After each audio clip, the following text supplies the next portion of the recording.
everybody. Welcome to the Welsh Republic podcast, episode 117 today.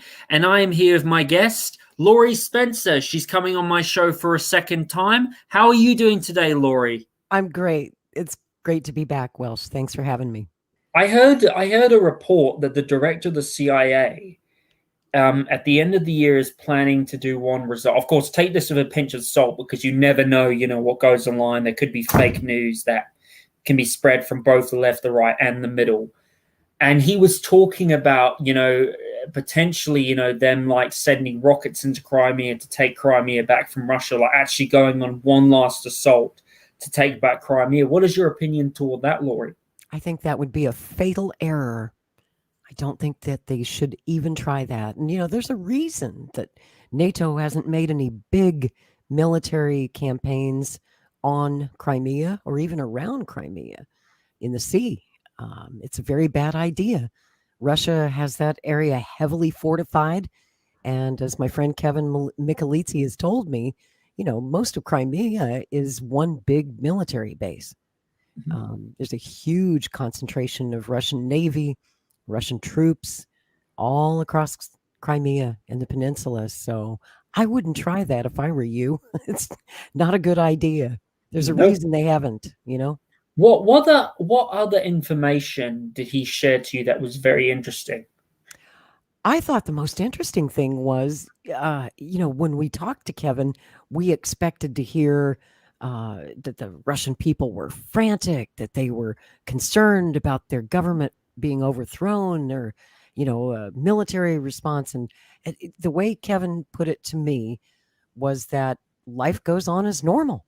He was in Moscow the day that all of this was happening last Saturday. It just so happened he was going to Moscow anyway. He passed through the checkpoint at the border of Rostov-on-Don, where all of this, Wagner thing was unfolding. He was there and he was in Moscow after that. He said basically it was just another day in Moscow. They weren't under martial law. There were not troops on the streets. It was so funny. We were being told when I was in the media was a lie. They were when I was watching some of the Twitter videos, like seeing Wagner go. And now look, there were some people that died. Don't get me wrong. There were videos of a helicopter getting shut down, and that was terrible. Rest in peace to those victims. I think it's bad. It's terrible. But apart from that, I mean, Wagner definitely is guilty of that. Apart from that, though, when they're in Razanov, the area, I saw the video of them in the tanks, and the Wagner Group, they weren't going around, they weren't smashing up buildings, they weren't causing riots, they weren't disrupting people, they were being very respectful towards the people. And now, look, there were a few scuffles maybe, but that was because, of course, some people were telling them, hey, that happens. That's all. There was even a video of the Wagner Group going to get lunch and dinner and stuff. And when they went to the military base, when they went to they took over the military building, you didn't see them go around killing people. You didn't see them go around doing any of that stuff. If this was, let's say, a bunch of CIA mercenaries, if this was a coup that was funded by the CIA, which you could argue was, if this was a group that was funded by the CIA, they would have gone, killed a lot of the group and would have gone on and messed up the towns, something like Black Lives Matter did, or something, the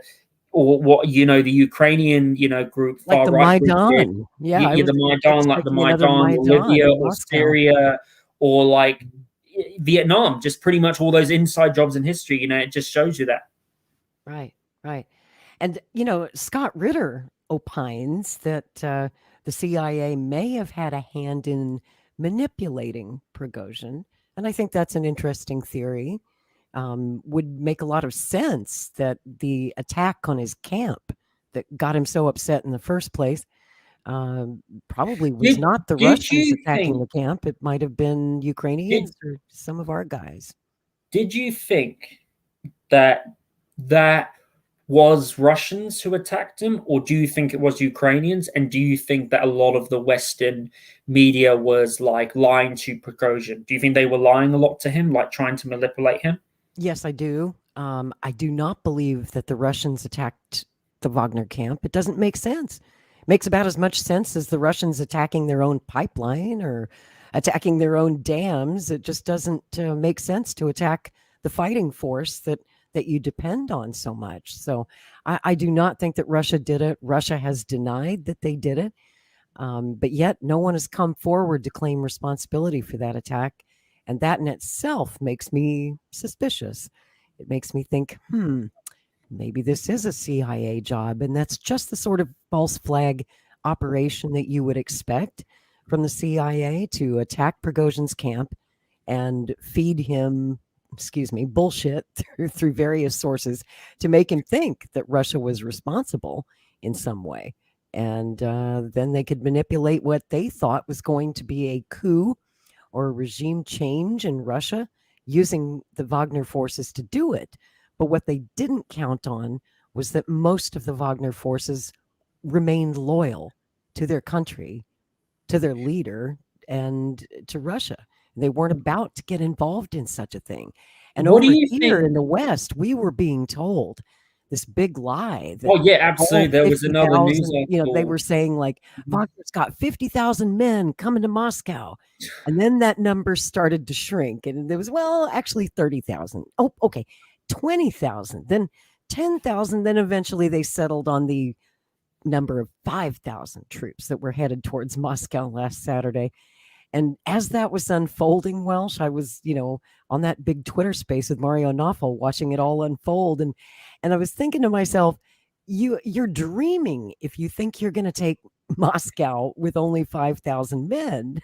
Lori, It's just not possible. You can't do that. what do you think would have happened? Let's just say this. Let's just say a scenario where the worst case scenario did end up happening, where there was a fight that broke out between Wagner and the Russian army. What do you think that would have been like if Prigozhin had decided to go around and smash up the buildings and in Rostov? And do you think he would have been able to take, Russia? Do you think he would have been able to take over Putin? And what do you think about the allegations of a lot of people saying that, Wagner was going around blowing up cars, taking down helicopters? And what do you think about the scandals where Western media was saying that they were getting very close to Moscow and them saying that the Russian airspace defense is absolutely garbage? What is your opinion on that? Well, first of all, I don't believe that they stood a snowball's chance in hell of taking Moscow, of overthrowing Putin. The Russian military is serious, and they still have plenty of troops right there in Russia guarding the homeland, and plenty that are guarding Moscow. And it's just like we saw last month, Welsh, when we saw the drone attack on the Kremlin just before the Victory Day parade in early May. And then during the Victory Day parade on May 9th, we know that at least 3 Ukrainian drones were aiming at Red Square, and they were literally trying to attack the Victory Day parade, which in my mind is just suicidally stupid. It is very stupid for President Zelensky You've got to do to that. anticipate what the Russians are going to do if you do a thing like that. And if Prigozhin or whoever was behind him were literally pushing him to effect a regime change in Russia, in Moscow, what were they going to do? Storm the Kremlin? Nah, that wasn't going to happen. Moscow would happen. It would have, though, been bad if there had been a fight between them. That would have absolutely been bad. There would have been people who would have died, and yes, it would have not been. That tragedy was averted, and it was averted because of the outstanding leadership of Vladimir Putin. I have to be completely honest and tell you, I'm not a Putin fangirl. I'm not, cheering and saying he's the greatest thing ever, but you have to have respect for a leader like Putin, who brought this coup, basically a bloodless one, even though some soldiers did lose their lives. It could have been so much worse. And he stopped this within a matter of hours. And he did not, with the help of the Belarusian president, Alexander. Yeah, Lukashenko. Yeah.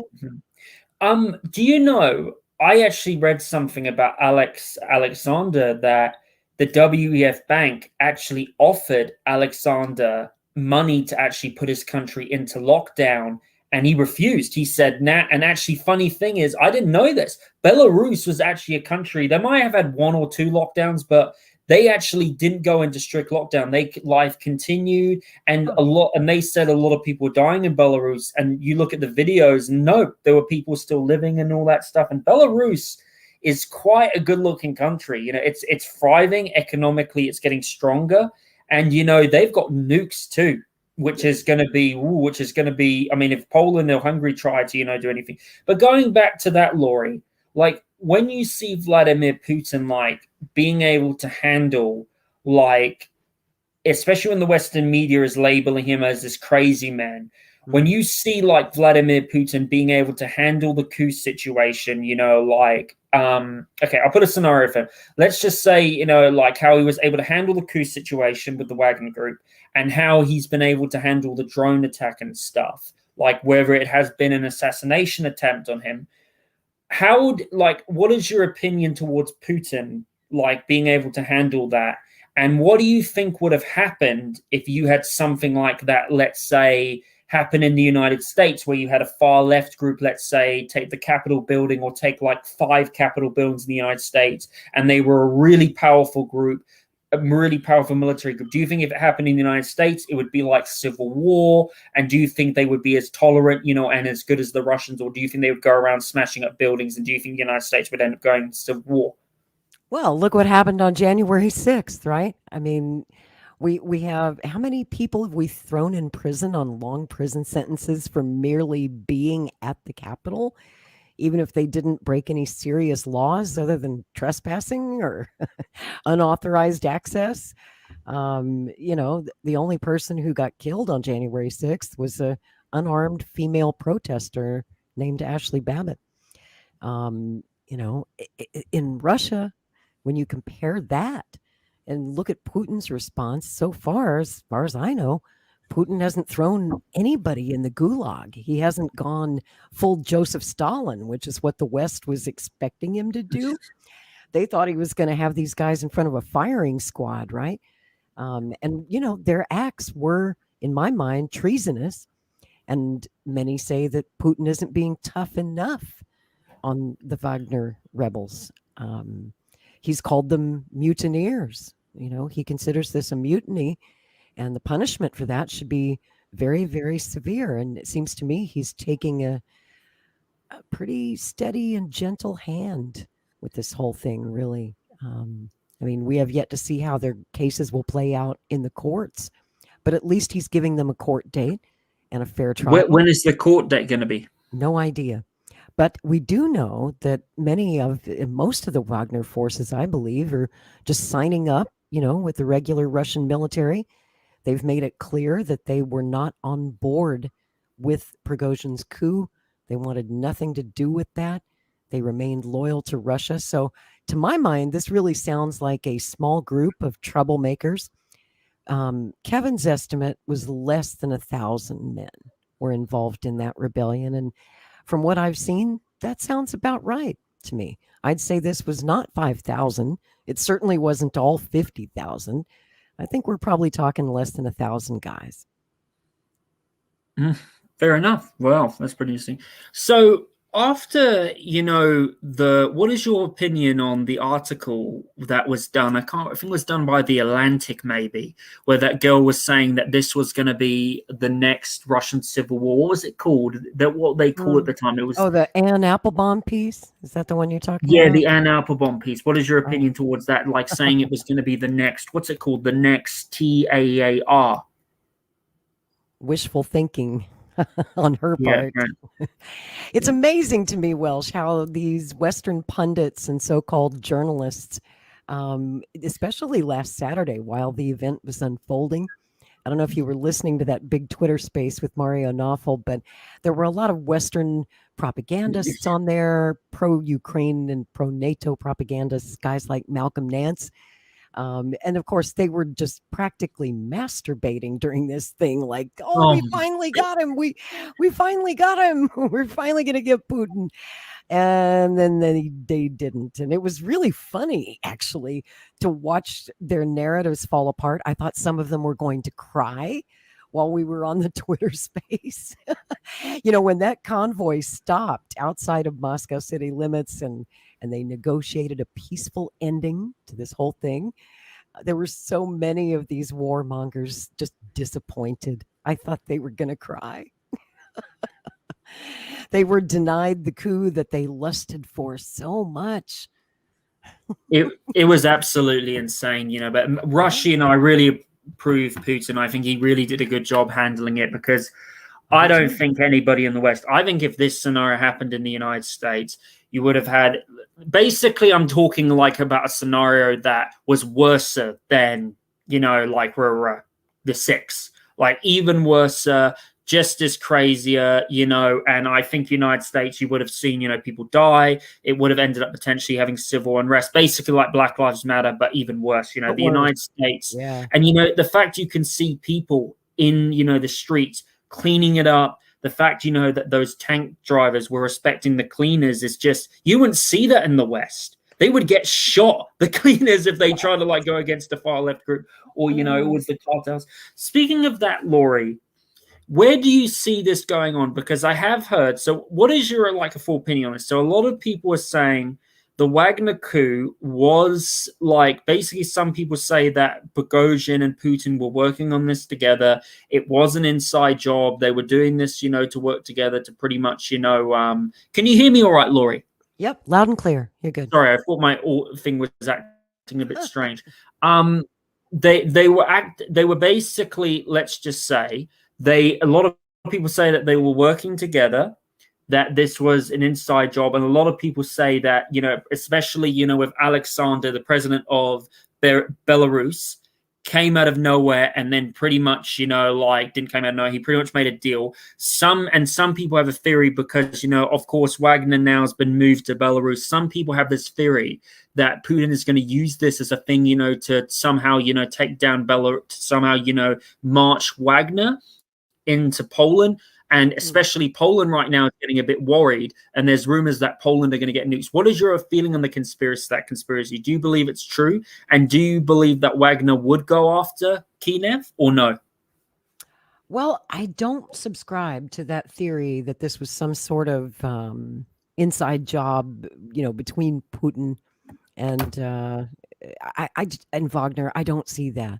I could tell just from the expression in Putin's eyes during that televised address he gave last Saturday about this, that he was genuinely angry, really angry at this act of rebellion. And of course, it brings dishonor and discord into the Russian military, which is something you don't need in a time of war. If there was ever a time which when is you needed unity, it's at wartime. So it's just devastating, and it's embarrassing to Russia, even though it ended peacefully. And I think that Putin is more popular than ever with the Russian people after this thing happened. They support their country and they support their president. And this is something that we Western folks, Americans, we can't understand because we don't trust our government anymore. But it's different in Russia. Most people trust their government in Russia. They trust their president. They support their president. That's a foreign concept to us Americans, right? We're always divided right down the middle. It's been a long time since we've had a president who had more than 50% of public support consistently. And, Putin's been in power on and off for almost 25 years. So he's had a lot of time. He wasn't president of Russia from 2012 to 2014. He did take a bit of a break from being president.